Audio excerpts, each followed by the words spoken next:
Welcome to the channel. We're a family of 4 from Perth travelling Australia full-time in our caravan. This week we explore the dark side of Victoria's Mornington Peninsula. Some haunted tales, a historic quarantine station and the mystery of a missing Prime Minister. We also battle through our noisiest camp yet, before finding peace by the Inverloch coastline. Some surprising history, stunning views and some very mixed camp vibes, all coming up. Thanks to the support of our partners 4x4 Extras Wangara, JB Caravans, TC Boxes and Petters Suspension and Brakes. Today we're kind of going back on ourselves a little bit to the Mornington Peninsula. We had some feedback from some of our followers actually that we should check it out. So we probably would have booked it in advance, but you know, look, we booked Phillip Island first, which is fine.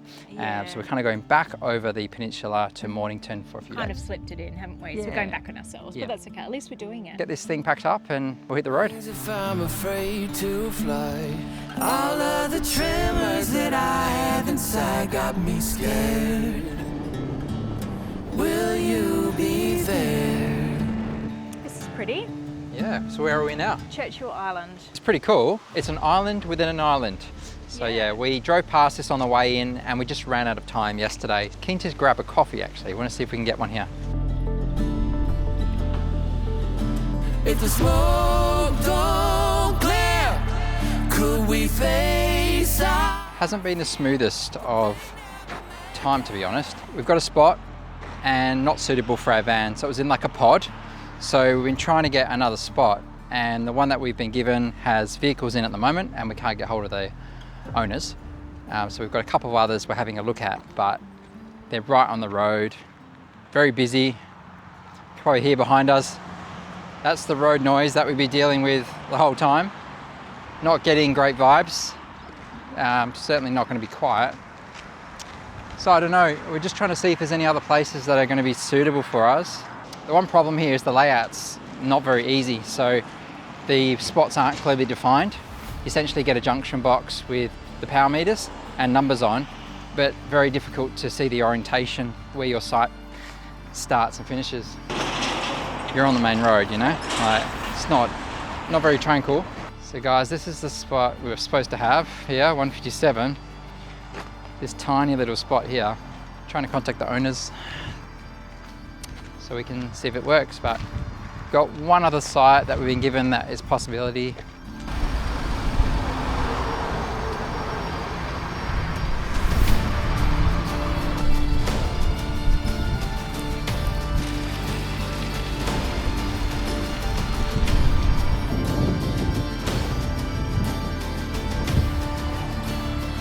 Guys, what a mission. These tree branches were a big issue for us, so we were just, when we thought we had a good angle, the tree branches were in the way, so the only way we could get it to work is this, which is actually not the way you're supposed to camp here, but the campers either side of us were happy for us to do this, so thank you so much.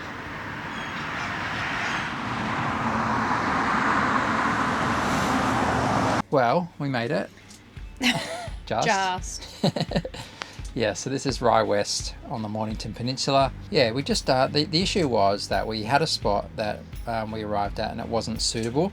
It was in a pod of 4, I think it was 4 or 5 vans in a really close proximity. And we were at the back. Yeah, we would have been right at the back and manoeuvring into the spot just wasn't going to happen. So we called up, actually the lady that was helping us was super helpful and she was trying to find us a solution. But the next spot that she recommended, there were 2 cars parked in it and we couldn't get And it. a canopy, a Gazebo. gazebo. Yeah, And a gazebo. There was a gazebo there.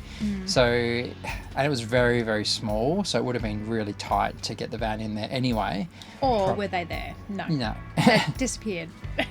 But we were given a couple of other sites to check out and we went Yeah. for a quick drive. They just weren't suitable to get our van in basically. And another one had people parked in it with also a gazebo. Yeah. So it was like strike 3 and then the final one we checked was this one, which we made it into. The site itself is quite big, but it's got this massive overhanging tree. We tried 2 different positions. So we tried the awning facing the road, we tried the awning facing in the tree. And the kids were hungry by this point. Now, was not happening. Yeah. So the problem was the branches were hanging too low and it would have scratched up the solar panels. Yeah, the neighbour came out and said, hey, look, there's plenty of space here. Why don't you go between the trees? We didn't suggest that originally because it would have been encroaching on the 2 spots. behind. Yeah, one behind and the side. Yeah. But anyway, man. that was the solution. We got it in. There is quite a bit of road noise here, which if you're outside the van, it's actually very, very noticeable. But we're sitting in the van at the moment with the aircon. Yeah, aircon on. But I think we're going to be sleeping like babies for the next 3 nights with the aircon on because it's a powered site, just to buffer out any of the noise. Apparently, the Mornington Peninsula is beautiful. You got it out that Is that time. right? Lots to see. So look, we're settled in now. So I think tomorrow's going to be a sightseeing day, which will be good. So it can only go up from here. But yeah, the neighbours seem really nice as well. So I reckon we'll catch up with. There are a bunch of retirees that come here all the time by the sounds, and they're all a group. So What have we got here, Freddie? Poached eggs. Yeah, check that out. So yeah, Izzy and Mum went to the shops yesterday and they purchased a microwave safe egg poacher by Decor. We just tried it out. Come out pretty good. That's kind of what you cook it in. Healthy breakfast. Kate's like, don't get me in. pajamas and no makeup. It is the morning though, so I don't have my makeup on either. So we're just getting the last of the schooling done here. Smash it out and sightseeing tomorrow. So we are heading to Arthur's Seat. I think it's like a chairlift type thing. And it's meant to be beautiful. So checking that out. We are, thanks to our new neighbours at camp. Very helpful, gave us lots of tips of places to come and check out. It was actually very wet and overcast, raining this morning, so we didn't do too much. Kids were doing their homeschooling. I was catching up on some editing, got a haircut, went into town. 2 months, 2 months since I had a haircut. Don't get me started, I have to do my hair. But yeah. Serious regrowth, but anyway. Caravan life. I know, but yeah, weather's cleared nicely, so yeah, we're going to go down to Arthur's Seat, about a 20-minute drive from camp. Yep, just exploring.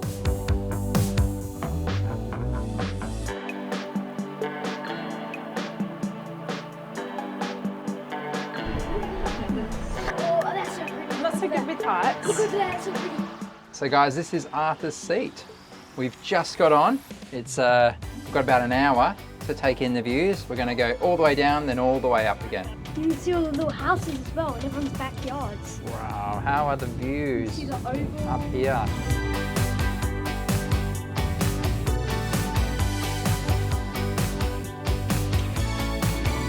If you look directly straight, you can see Melbourne. You can see Just Melbourne? very faintly. I don't know if you've ever seen the camera. Yeah, You can but just very faintly see it. basically over there you can just faintly see the buildings.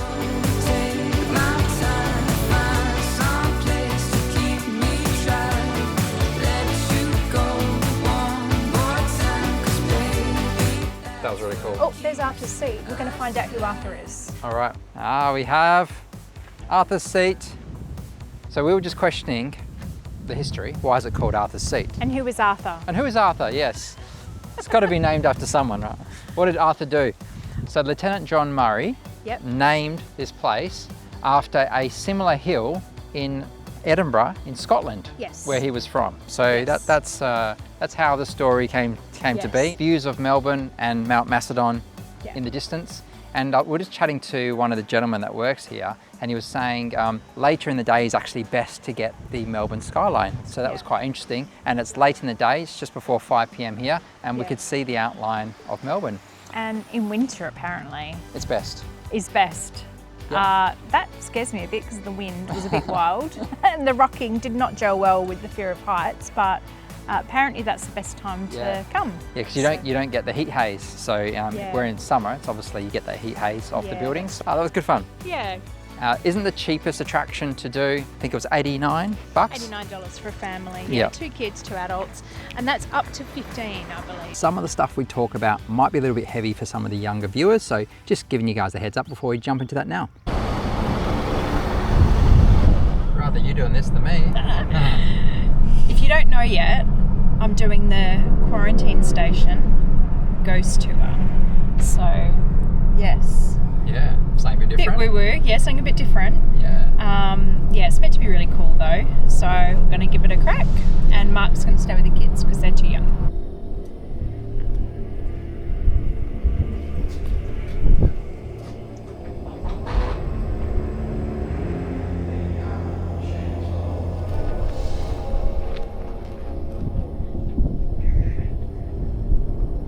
Oh my God.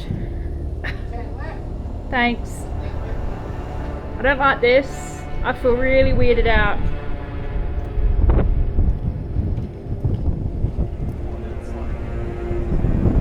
So we were just asking this energy if they worked here, because we had the word temperature jump in and then we've had the word up. So something to do with up there. Headstone. Headstone. Headstone. And the only headstone I know of around here is for the that first ship that came in. Yeah.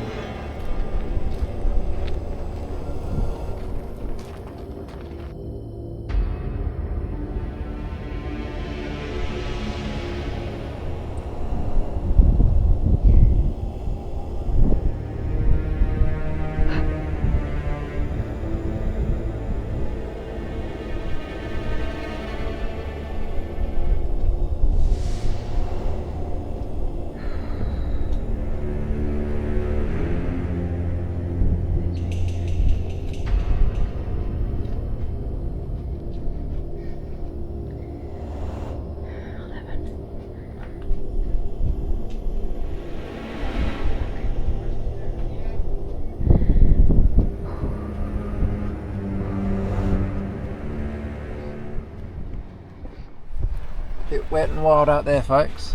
Uh-oh. Great day for sightseeing. Gotta love Melbourne weather. Yeah, no, it's not winter at the moment. This is the middle of summer. We are, unfortunately, this is our last day here on the Mornington Peninsula, so it's now or never to do the last things that we want to do.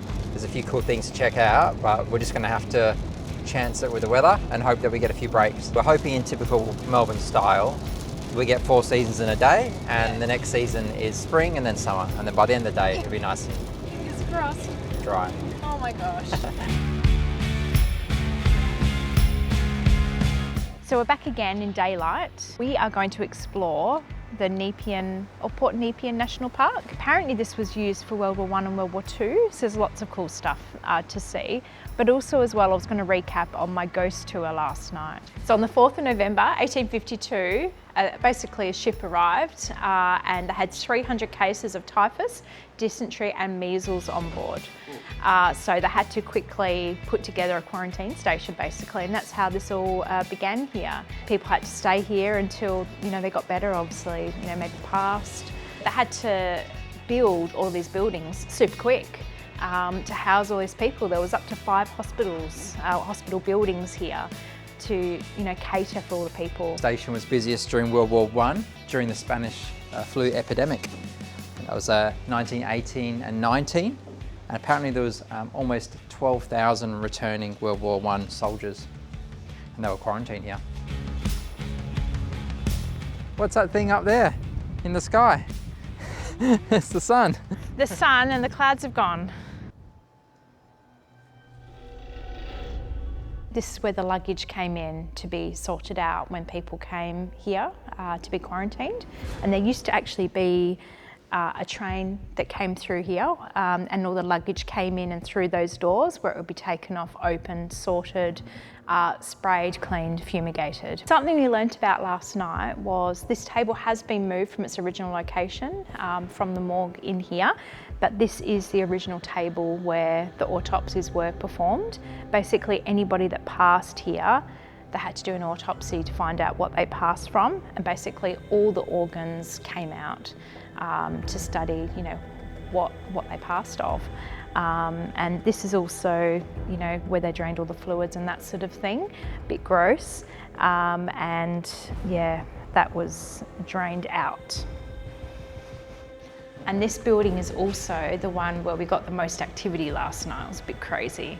So the tour I did last night, They come with all the equipment, so like EMF detectors and voice boxes and all sorts of crazy stuff. Pretty cool, really. Found that really interesting. And yeah, the room that I was in with the group around the corner was the area where we had responses to questions. It was pretty nuts. So I'll show you. This is where they cleaned people down, and they actually used a wire brush. So you can imagine how awful that would have been on a body. And also as well, I believe that they sprayed acid on you and left that for a certain amount of time to make sure that all the germs came off and then scrubbed you down. Pretty crazy.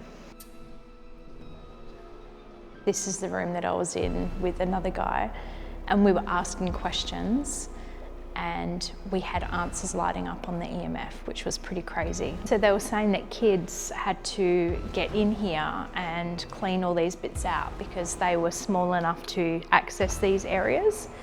So you can see the size. It's pretty nuts. Obviously having to destroy a lot of clothes that were infected.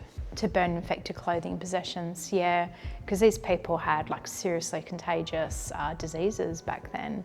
So anything that was infected or whatever got burnt or incinerated in here. This is one of 5 hospitals. Number 5 was saved for the worst illnesses, I believe. And also as well, there was no toilets, so they had buckets and they were locked in at night time. So you can imagine how gross that would have been. A lot of people were so ill that they couldn't move as well. It's raining, pretty heavy. The ocean is literally on the other side of that monument. There was apparently a big wave that came through.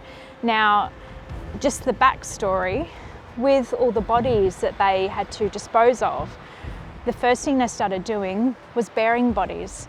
But all they had to do was dig 6 feet down and then just a thin layer of sand over the top, right? And this is where the cemetery was, this pathway with all the trees. So this big wave comes over and washes through here. There was just a thin layer of sand, and they ended up with all these bodies submerged in various stages of decomposition that they had to get rid of. So you can imagine how gross that would have been and how many that they would have had to have dealt with. So that's when they decided to find a way to cremate people. So there is a bus you can hop on that does a loop around some of the hot spots here. We were originally planning to do it on foot, but it is terrible weather today. So we're gonna see if we can go as far as we can, then go on foot. We might regret it later. We might get wet. Yeah.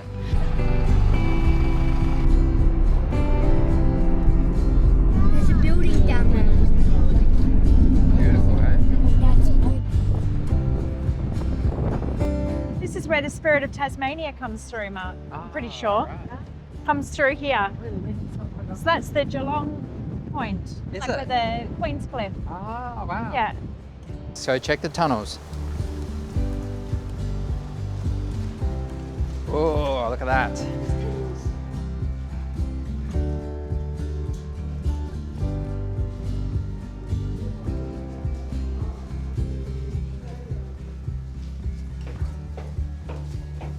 So behind you, Kate, apparently is a hydro-pneumatic gun. Introduced in 1888, and the idea is being hydraulic, it would lift from the ground. So sometimes these were called disappearing guns. Wow. I'm impressed they could even build something like that. Yeah. Very cool. Bushes on either side. Yeah, well, they would have had that cleared, I would have thought, back in the day. And it looks like some ammunition housing here, so they would have had their shells in there. Yeah. They can fire out. And in there as well. Yeah, and then they would have had their gun, Max, probably Yeah. resting on here. Doing this probably. Something like that. So apparently we have another building that leads from this stairwell. Oh, have the gun. Wow, they're huge. First shots from Australia, World War I. These were the only 2 shots fired in anger from Port Phillip defences. These are the guns. Whoppers, aren't they? Got a whole other structure down here.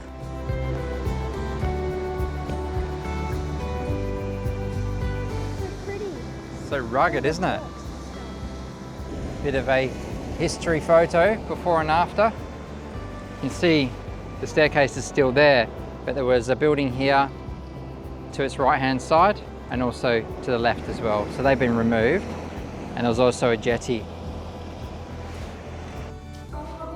Oh, pie please. Okay, let me click on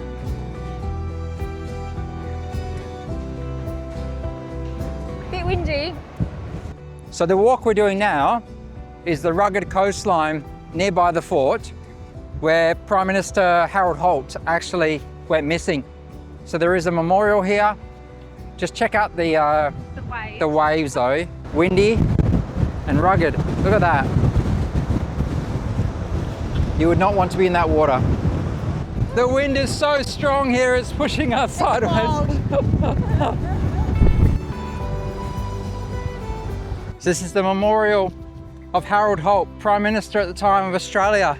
He disappeared swimming off Cheviot Beach here in 1967. They never found his body. He was Prime Minister from the 26th of January 1966 until the 19th of December 1967. We're just back in the car now, but one thing I thought I'd mention as well, this was completely free with the exception of the shuttle ride, which is optional. I think that was $12 for adults and $8 for kids. Yeah. But it is a big walk if you don't do the shuttle, so I would recommend it. At least go to the furthest point and you can decide if you want to walk back or not. But That's what we did. we walked in sections, but yeah, it was really good, really interesting. There we go, guys. Got our own road on the Mornington Peninsula. Is that time to leave again? Yeah. We're all rugged up if you can't see already. It's freezing. Cold night, cold morning. Yeah, look, it was actually a pretty nice stay. Look, being honest, the site itself, pretty noisy, as you can hear behind us. Constant cars. Constant cars. So, yeah. And look, my understanding is that there's going to be some redevelopment happening here. So they're going to be upgrading the facilities and sites. That's what one of the locals told us. So I think that would be welcomed here. $53 a night, you know, on the probably more expensive side for the basic facilities. Location-wise, it's fantastic. It's really close to all the things that we did over the last couple of days. Yeah. We have noticed a couple of campsites to the north and south of here, which seem to be a little bit more set back from the main road. So if noise is an issue for you, just do a bit of a recce or do some research on Wikicamps and have a look at the ones that are a little bit quieter. Check the reviews. Check the as well. reviews, yeah. Overall, really love the Mornington Peninsula area. Lots of history for the kids. We really enjoyed yesterday, didn't we? The history of the quarantine station and the fort. Hopping in the car now, 2-hour drive ahead of us to Inverloch. Inverloch, yes. So we're kind of going back up and down over the peninsula. So yeah, looking forward to it. Let's go.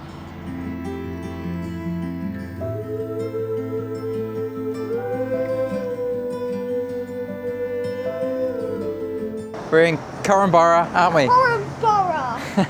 And what time is it? And it's a Sunday and it's open. This one looks good. It's got like Ned Kelly with drumsticks. How good's that? There we go. Kelly's Bakery. Whoa, all right, in you go.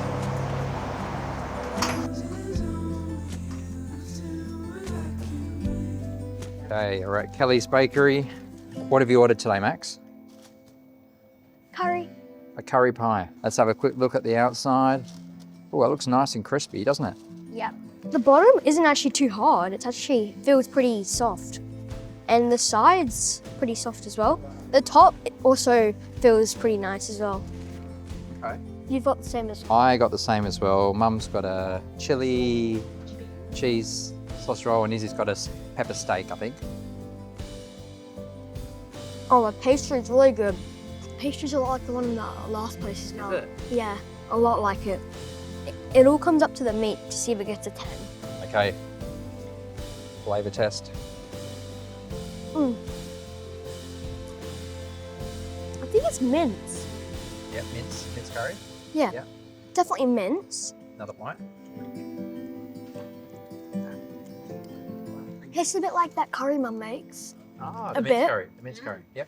I'm gonna give it a 9. The only thing that's giving it away is the mince. It's just a little bit too soft. It's not that hard. You prefer like steak pieces more? Yeah. Yep. I prefer the more harder pieces. Okay. Otherwise, this is just a bit too soft. 9 out of 10. Kelly's Bakery. Pretty good. Mountain lines in the distant view. Clouds of smoke and all the sky is turned from as us. We did actually look to try and get into a government park down at Wilson's Prom, but unfortunately everything was booked up. So this is all we could get. This is our spot here, number 116. And we've got our own beach access path right next to it. Still pretty overcast today. Hopefully the weather turns around, because look at this. How good is that?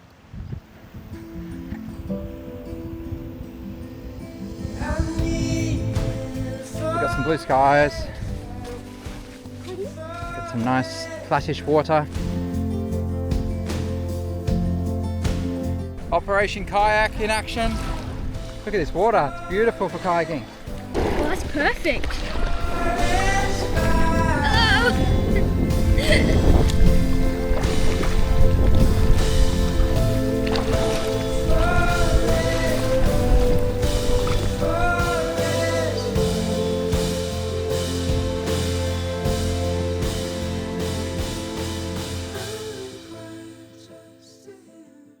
Pretty impressed with the size of the sites actually, pretty good. And being beachside, that's a real big plus for families or anyone that's wanting to go in the water. The water's really still and calm out there as well. So yeah, Max and I had a really nice afternoon yesterday with the kayak and doing some swimming, so that was good. Really good price as well. There was a sale on, but this ended up being 43 bucks a night for power and water.